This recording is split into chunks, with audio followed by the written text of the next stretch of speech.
Hello friends, మా ఇంటి రుచులకు స్వాగతం. ఈరోజు నేను కొరమేను పులుసు పెడుతున్నానండి. ఇవి బతుకున్న కొరమేనులండి.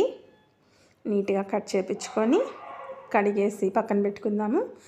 కారం, ఉల్లిపాయలు, టమోటాలు, పచ్చిమిర్చి, మామిడికాయ ఇవన్నీ కట్ చేసి పక్కన పెట్టుకొని ఆయిల్ తగినంత, చేపల కూరలోకి ఎక్కువ ఆయిలే పడుతుంది కాబట్టి నేను తగినంత ఆయిల్ వేసుకున్నాను. మెంతులు, జీలకర్ర, ఆవాలు ఆయిల్లో వేసేసుకుని అవి చిటపటలాడాక మనం కట్ చేసి పెట్టుకున్న ఉల్లిపాయలు, టమాటాలు కూడా అందులో వేసేస్తున్నానండి. ఈ చేపల కూర మా అమ్మమ్మ ఉన్నప్పుడైతే అన్నీ ఒకేసారి కలిపి పెట్టేసేదండి. చేపలు, కారము, పసుపు, ఉప్పు అన్నీ వేసేసి దాంట్లోనే ఆయిల్ వేసేసి పొయ్యి మీద పెట్టేసేది. అసలు ఎంత బాగుండేదోనండి అప్పట్లో. ఎంత కారం వేసి చేసినా కూడా ఎంతో టేస్ట్గా ఉండేది. ఇప్పుడు అన్నీ వేస్తున్నా టేస్ట్ అంతంత మాత్రమే ఉంటుంది. నిజమే కదండి. ఇవి ఉల్లిపాయలు వేగిపోయాయి, టమాటాలు కూడా వేసేసానండి. అవి కొంచెం కలుపుకున్నాక మనము 1 స్పూన్ అల్లం పేస్ట్ కూడా ఇందులో వేసేసుకుంటున్నాము. అల్లం పేస్ట్ పచ్చి వాసన పోయేంత వరకు కొంచెం కలిపి తర్వాత మనము చింతపండు అండి, 150 గ్రాముల చింతపండుని నీళ్ళల్లో వేసి నానబెట్టుకుందాము. 1 స్పూన్ పసుపు వేసానండి. తగినంత కారం వేసాను. కారం ఎక్కువే పడుతుందండి చేపల కూరకి, అది మీకు కూడా తెలిసిందే.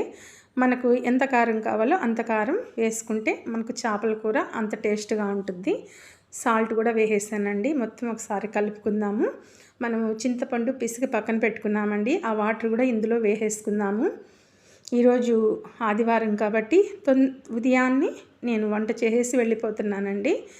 అందుకే నేను మార్నింగే ఈ వీడియో తీసేసాను. మనం చింతపండు వాటర్ అయితే పోసేస్తామండి. మొత్తం ఒకసారి కలుపుకుందాము. ఇందులో చేపల కూరలోకి మనము ఇంగువ పొడి వేసుకుంటే బాగుంటుంది. ఈ పౌడరు కొంచెం ఎక్కువగానే పడుతుంది. నేనైతే ఇంగువ పొడి చేపల కూరలో వేస్తానండి. కర్రీ అయితే కొంచెం ఉడికింది. ఒక 10% ఉడికిన తర్వాత మనం ముక్కలు వేసుకుందాము. ముందుగానే ముక్కలు వేసేస్తే ఒక్కోసారి బాగా మెత్తగా అయిపోతున్నాయండి ముక్కలు. అందుకని ఇలా చేస్తే గట్టిగా ఉంటుంది ముక్క. అందుకని నేను 10% ఉడికిన తర్వాత నేను ముక్కలు వేస్తున్నాను. అవి కొంచెం ఉడికాక మామిడికాయ కూడా అండి, ఒక మామిడికాయని కట్ చేసి ఇందులో వేసేస్తున్నానండి.